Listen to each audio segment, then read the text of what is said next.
Hello, you're watching Military Mind here on TVP World. I'm Diana Skaya. Overnight, Russia launched another massive attack against Ukraine. According to Ukrainian Air Forces, Russia launched almost 600 Shahed-type drones and more than 30 missiles. One of the main targets was Kyiv. The Russian armed forces attacked the Ukrainian capital with strike drones and various types of missiles. The debris at the site of the strike is still being cleared.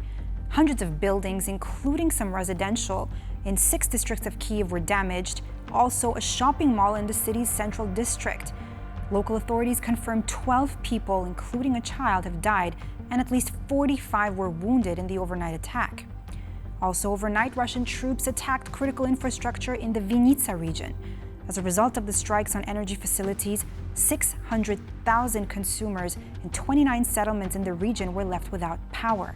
Officials have not reported any casualties.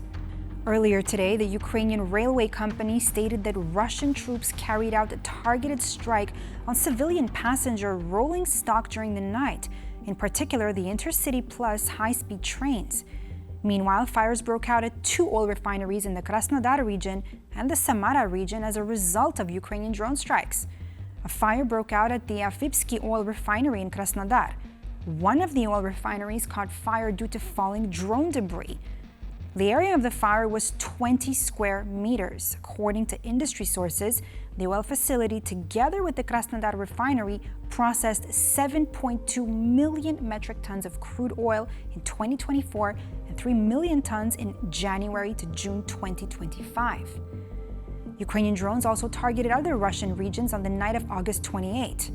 As a result, in the Volgograd region, fire broke out in a locomotive depot in the city of Petroval, and train traffic was suspended. On the front lines, Russian forces are reportedly using infiltration tactics in the Dnipro region, similar to those they used near Dobropilya in early August 2025. Now, the Institute for the Study of War analysts note that Russian troops are increasingly using these tactics across the front lines. In November 2024, analysts assessed that the Russian military command would likely advance into the Dnipro region to cut off lines of communication supporting Ukrainian positions in the Donetsk region and attempt to encircle those positions. The institute suggests that Russian forces may also attempt to advance in the Dnipro region to create conditions for further operations in the region. On August 23, 2025, state agency KCNA reported that 2 new anti-aircraft missiles for anti-aircraft missile systems were tested at North Korea's rocket control training ground. According to official data, the launches were conducted on various types of targets, including strike drones and cruise missiles.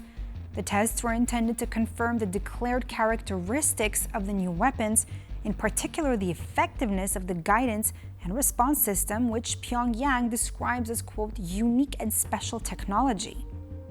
Now, experts do not rule out that the improvement was made possible thanks to military technical cooperation with Russia, which has significantly intensified since the signing of a comprehensive strategic partnership agreement.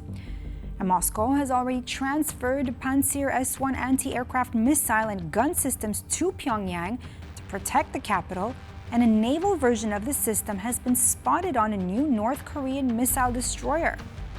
Also, the head of the main intelligence directorate of the Ministry of Defense of Ukraine, Kirill Budanov, reported that Russian specialists helped improve the KN-23 missile by eliminating a significant accuracy error.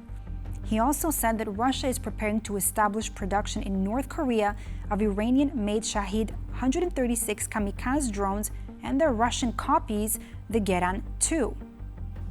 Simultaneously, the Ukrainian military noted that North Korea had already sent Russia tens of billions of dollars worth of ammunition and weapons. The bulk of this amount, about $19.2 billion, is accounted for by supplies of 122 and 152 millimeter caliber artillery shells, rocket shells for multiple launch rocket systems, Bullseye 4 anti-tank guided missiles, and KN-23 ballistic missiles. Kim Jong-un's regime has exchanged ammunition for money, technology, and access to Russian weapon systems, which could significantly alter the balance of power in the region and on the world stage. Ukrainian Marines from the 30th Marine Corps carried out a successful operation in the occupied part of the Kherson region, delivering a precision strike on enemy positions. The target was a multiple-launch rocket system used by the occupiers to shell civilian and military targets in the region. Experts emphasize that eliminating such systems significantly reduces the enemy's firepower and increases the security of Ukrainian positions in the Marines' area of responsibility.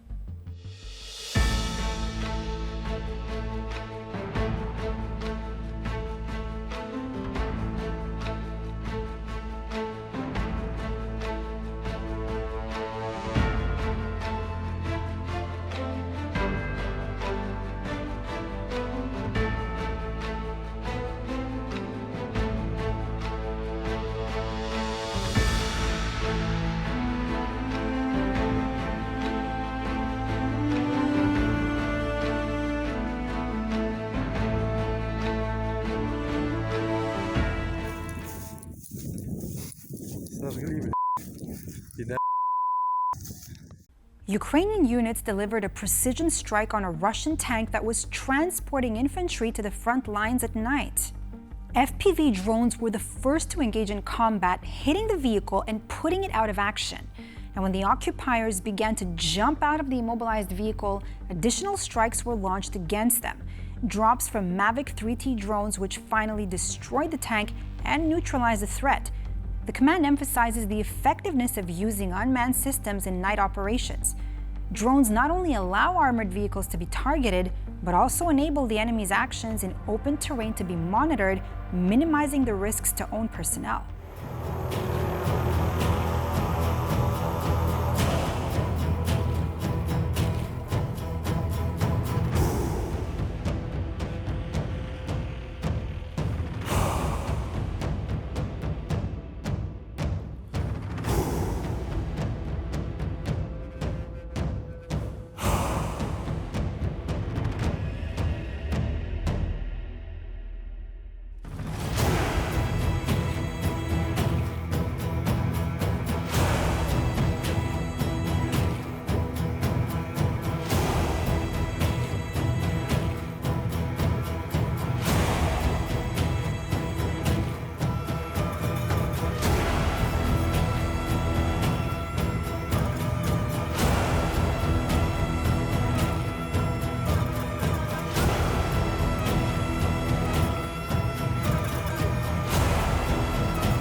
Russian occupiers tried to carefully camouflage their ammunition depot, hoping that it would remain unnoticed by Ukrainian defense forces. However, as practice has shown, even the densest camouflage net does not help when Ukrainian scouts and spotters are at work. A well-aimed strike turned the secret facility into a bright extravaganza of detonations clearly visible even from several kilometers away. Hundreds of munitions burnt along with the enemy's hopes of replenishing their stocks.